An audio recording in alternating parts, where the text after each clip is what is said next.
उपवन समूचा बाद में पहले कली स्वीकार हो।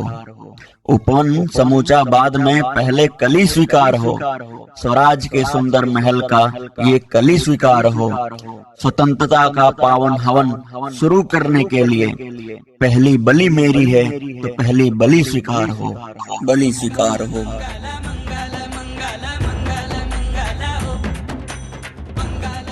जी हाँ दोस्तों, आज हम इस वीडियो में बात करने वाले हैं देश के पहले स्वतंत्रता सेनानी कहे जाने वाले मंगल पांडे जी के बारे में। आखिर क्यों इन्हें देश का प्रथम स्वतंत्रता सेनानी कहा जाता है, चलिए शुरू से शुरू करते हैं।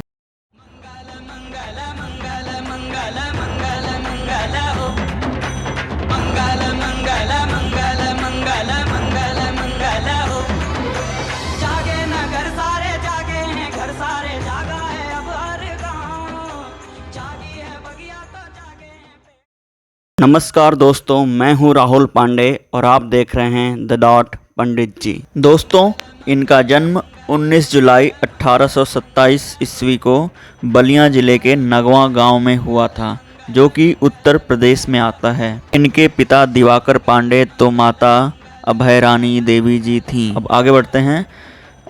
हट्टे कट्टे शरीर वाले मंगल पांडे जी की लंबाई लगभग 6.5 फीट से ज़्यादा ही थी और ये पहलवानी भी करते थे। इनकी शरीर देखकर किसी अंग्रेज अधिकारी ने इन्हें सेना में भर्ती होने को कहा, जिसके बाद इन्होंने महज 22 वर्ष की उम्र में 1848 में बंगाल आर्मी, तब की जो कि ईस्ट इंडिया कंपनी के अंतर्गत थी, ज्वाइन कर ली। अब थोड़ा सा पीछे चलते हैं इतिहास में।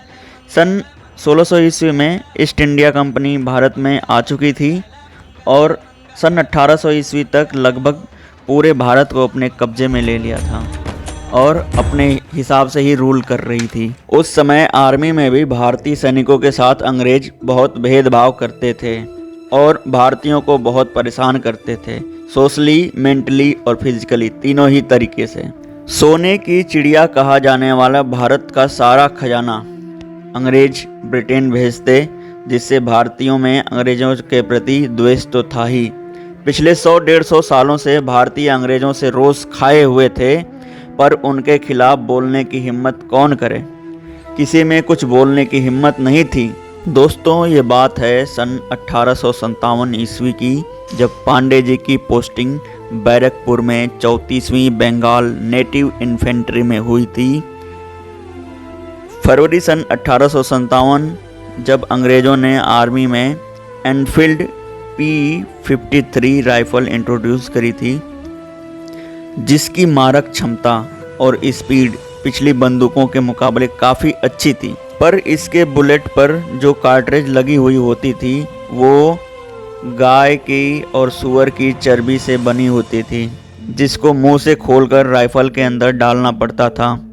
अब ये बात जब भारतीय सैनिकों को पता चली तो उनको बहुत गुस्सा आया। मंगल पांडे जी तो गुस्से में आग बबूला हो गए, क्योंकि गाय हिंदुओं में बहुत ही पूजनीय है। वे गाय को अपनी माँ मानते हैं। सूअर मुसलमानों में हराम है। सेना में तो हिंदू और मुस्लिम दोनों ही थे। दोनों की ही धार्मिक भावनाएं आहत हुई थी। जब 29 मार्च को सारे भारतीय सैनिक मिलकर अधिकारियों के पास गए, उनसे इसके बारे में पूछा, तब ये सवाल सुनकर सभी ने अनसुना कर दिया और किसी ने कोई जवाब नहीं दिया। भारतीय सैनिकों का प्लान तो पहले से ही था कि अगर ये नहीं मानेंगे तो अंग्रेज़ों के खिलाफ विद्रोह करेंगे, क्योंकि ये भारतीय का गुस्सा कोई नया तो था नहीं। पिछले 100-150 सालों में ये अंग्रेज़ों से खार खाए हुए थे।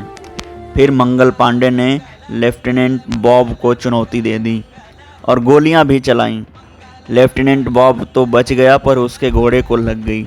लेफ्टिनेंट बॉब बंदूक की गोलियों से तो बच चुका था, लेकिन बंदूक के आगे जो नुकीली धार होती है उससे नहीं बच पाया।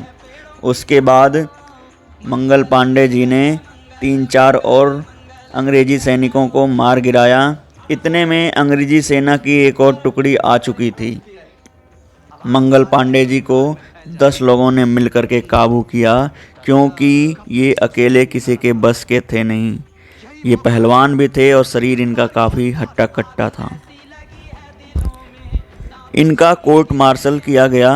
16 अप्रैल 1857 को इनके फांसी की तारीख फिक्स हुई, मगर उससे 10 दिन पहले ही 8 अप्रैल को इनको फांसी दे दी गई, क्योंकि अब पूरे भारत में स्वतंत्रता की लड़ाई छिड़ चुकी थी। दक्षिण में मराठा तो मध्य में महारानी लक्ष्मीबाई, उत्तर में राजपूत और सिख सभी साथ में आ चुके थे। अंग्रेजी किताबों में तो 1857 की क्रांति के बारे में सिर्फ एक सिपाही विद्रोह ही मिलता है, पर हकीकत में पूरी ईस्ट इंडिया कंपनी अंदर से हिल चुकी थी। परिणाम उसका यह हुआ कि भारत की कमान अब ईस्ट इंडिया कंपनी से हटा दी गई और महारानी एलिजाबेथ ने खुद अपने हाथों में ले लिया। और इस तरह से मंगल पांडे जी का बलिदान व्यर्थ नहीं गया। वे हमारे स्वतंत्रता संग्राम के अग्रणी हीरो बने और देश के पहले स्वतंत्रता सेनानी कहलाए। और इस तरह देश के पहले स्वतंत्रता संग्राम के हीरो मंगल पांडे ने 1857 में हमारे देशवासियों के दिलों में जो गुलामी की जंजीरें तोड़ने की आग लगाई थी, उसका असर यह हुआ कि 90 सालों बाद 1947 में हमारा देश आज़ाद हो पाया। ये कुछ दीवाने थे जो अपना कैरियर छोड़ अपना जीवन देश सेवा में लगा दिया। नमन करते हैं हम ऐसे माँ भारती के सपूतों का। दोस्तों, कहा जाता है जब अंग्रेज उनको फांसी देने के लिए ले जा रहे थे रास्ते में, तब उन्होंने बोला कि तुम मेरे शरीर को तो फांसी दे सकते हो, पर मेरे सपनों को कैसे फांसी दोगे।